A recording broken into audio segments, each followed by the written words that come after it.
LeBron James isn't choosing his next team anymore. He's forcing the entire NBA to prove it's worthy of it. And what happened behind the scenes could become the most controversial free agency process in league history. What's the latest in this process?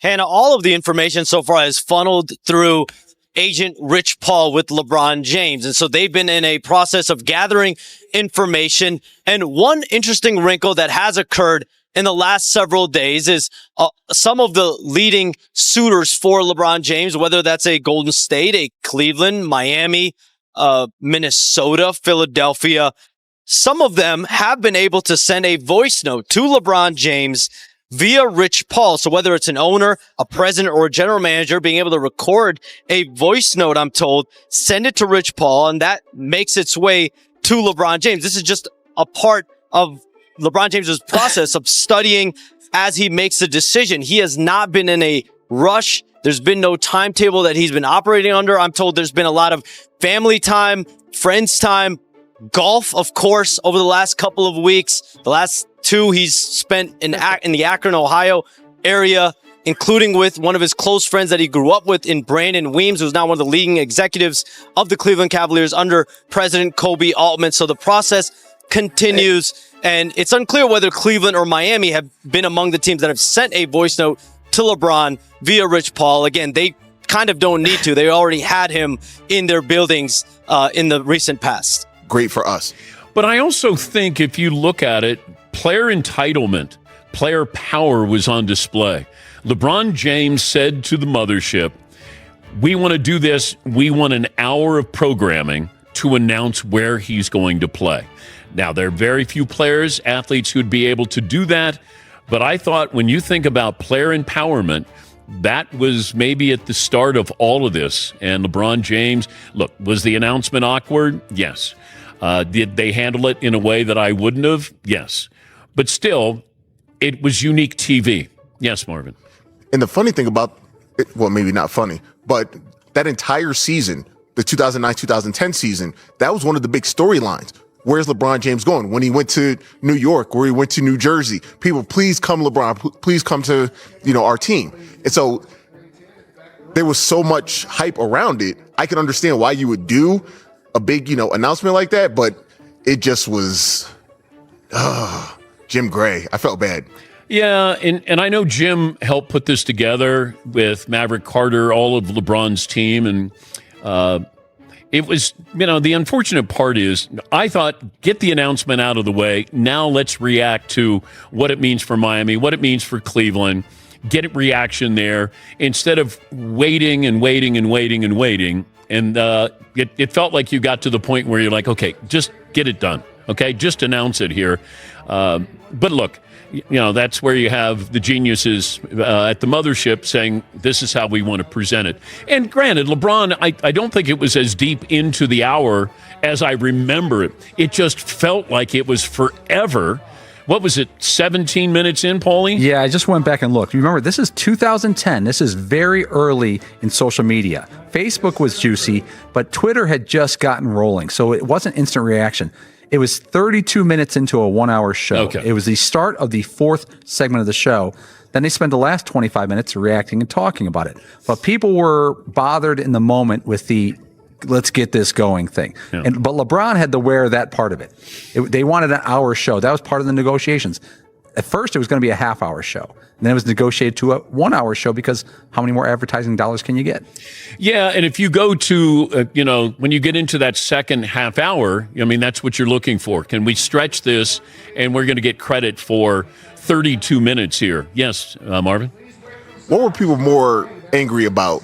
LeBron's announcement on TV or the fact that Greenwich, Connecticut had a Boys and Girls Club? Those kids got to play ball, Marvin. And lacrosse isn't the only sport in town. They had to leave their estates to go to the Boys and Girls Club. Wait, who was there in attendance? Kanye was there. And the young Donovan Mitchell Mitchell was there. And now, full circle, 16 years later. Yeah, the Boys and Girls Club helped him. Yeah. Oh, they reenacted? Yeah. Okay. You could have Donovan Mitchell sitting there. How old was he? So 16 years ago, he's probably 15. 14, 15, sitting there? What was Kanye West doing there? It's a great Well, question. you know what? I could apply that to a lot of different things with Kanye West. Like, why is he there? You know, why is he at the pyramids? Yes, Paulie. I did find a story that had like a background on the decision. Kanye West showed up and with no entourage and no advance notice, he just walked in like almost anybody else and got in. I don't know if that's true, but that's in one of the stories. But I like what the Lakers did. I think they're a better team today than they were a couple of weeks ago. Look, LeBron, you can't replace LeBron in a variety of ways, but you got to move on. I think this happened to the Lakers with Kobe those last couple of years. They weren't good. They weren't going anywhere, but you tuned in because you were going to see Kobe and you knew Kobe was going to play hard, but they weren't making the playoffs. They weren't good. LeBron, you know you're still going to be able to compete. When you think about this process, that he's still at the epicenter of free agency and dictating his own terms. Yeah, and I think it's for a completely different reason. You know, 16 years ago, the New York Knicks spent 2 seasons getting themselves into position where they could pitch LeBron James. He dismissed their pitch in a matter of minutes. And then now, because he's willing to play for essentially next to the league minimum, any team has the option to go get him. So it's a completely different situation. Back then, there were just really a couple of teams he was considering. Now he could consider 10 teams, as Rich Paul outlined on another recent podcast interview. I don't think he's actually considering 10 teams, but the idea is that if somebody could get a player like LeBron's caliber for next to nothing in NBA dollars. And so while it is a repeating of LeBron being pitched, in some ways it's extraordinarily different and very unique. Yeah, Vince, I want to bring you in here. When you hear Bob Myers in the words, the process that he's trying to use here, what stands out the most? Just the fact that we're doing this on reality TV. Like, this is the most reality TV. This is the most 2026 thing of all time. The fact that we're not having clandestine meetings and high rises in Cleveland or Miami or LA or wherever. You're having on a podcast with Rich Paul and Max Kellerman. Like, that is where we are in terms of the basketball culture. But when I hear Bob Myers talk, it's almost like he knows that he doesn't have the best hand here. He doesn't know who has the best hand, but he knows that he doesn't have the best hand. And the most important thing is this. We all have to be honest, and Wendy is like the prince of pessimism when it comes to these things. We don't know what LeBron wants. Like, normally it's a max contract and then another max slot to bring one of LeBron's teammates along. But right now, LeBron is at the stage of his career and his life where money is not the most important thing. We don't know what matters most to him at this stage. If it's winning, if it's comfort, whatever it is. And we're going to find out what that is based off of his decision. And the most important thing Wendy said is you're talking about a veteran minimum player, so to speak, who can command a lot more. Are you going to ask him to do max salary contract things on a minimum? LeBron James isn't searching for his next team anymore. He's forcing the entire NBA to prove it deserves him. And behind closed doors, one of the strangest recruiting battles in league history is unfolding, not with private meetings or luxury dinners, but with voice messages. That's right. Instead of face-to-face pitches, franchise owners, presidents, and general managers have reportedly been recording personal voice notes, sending them through Rich Paul, and hoping their message reaches the one player who still controls the league's biggest domino. Golden State, Minnesota, Philadelphia. Potential contenders have all entered the conversation. Yet weeks into free agency, LeBron still hasn't rushed a decision. No deadline, no pressure. No leaks revealing where his heart truly is.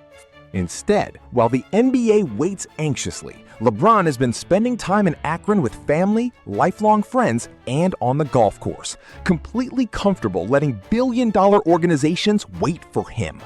That's an incredible power shift.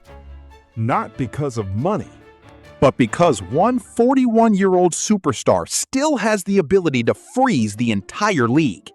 And that's only the beginning of why this free agency feels unlike anything basketball has ever seen. But if this process feels familiar, it's because the NBA has seen LeBron control the spotlight before. Only this time, the stakes are completely different. 16 years ago, LeBron James shocked sports by turning free agency into primetime television. The decision became one of the most controversial broadcasts in NBA history. A 1-hour television special.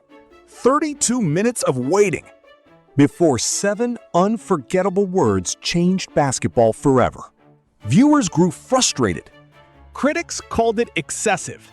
Many believed player empowerment had gone too far. But history tells a different story. That moment didn't just announce a new team. It changed how superstars viewed their own power. Back then, organizations controlled players. Today, players like LeBron can make organizations compete publicly for their approval. Even the event itself became legendary. Kanye West unexpectedly appeared. A teenage Donovan Mitchell was sitting in the audience. The Boys and Girls Club became part of NBA history. Love it or hate it. The decision became the blueprint for modern player empowerment. And now, LeBron appears ready to rewrite the script all over again. But here's where the story becomes even more fascinating. Because today's LeBron isn't chasing the biggest paycheck anymore. This is where everything changes. 16 years ago, teams cleared maximum salary space for years just to earn a meeting with LeBron James. Today, money isn't the obstacle. Reports suggest LeBron is willing to sign for essentially the veteran minimum. Think about that. A player who has generated billions of dollars in basketball value could suddenly become financially attainable for almost any contender. That completely transforms the free agent landscape. Instead of 3 or 4 realistic destinations, there could theoretically be 8, maybe even 10. But here's the real mystery. If money isn't driving the decision, then what is? Winning another championship? Playing close to family? Ending his career in comfort? Building one final legacy? No one, not executives, not insiders, not even rival teams, appears to know the answer. And that uncertainty is exactly why every franchise remains on edge. And while the league searches for answers, one final question may define this entire saga. LeBron James remains the most influential player in NBA free agency. Yet financially, he's being discussed almost like a veteran role player. That contradiction has divided basketball fans. Can a player accept a veteran minimum contract while still expecting the influence, expectations, and responsibility of a franchise superstar? Some believe absolutely. Others argue that's asking organizations to live in 2 different realities at once. Even former executives admit nobody truly knows which team holds the strongest position. Because this process isn't about salary anymore. It's about trust, vision, legacy, and perhaps one final championship opportunity. The NBA is waiting. Franchises are waiting.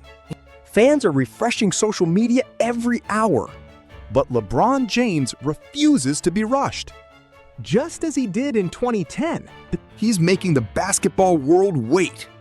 Only this time, the biggest decision may reveal not where LeBron wants to play, but what matters most to him after more than 2 decades at the top of the sport. And when that answer finally arrives, it won't just reshape one franchise. It could redefine NBA free agency all over again. Yo, mic check 1 to 2, -1, -2. Game over for this video, folks. Smash that like button, drop a comment, and subscribe to stay in the huddle for more. This is NFL Madness, bringing the heat and signing out.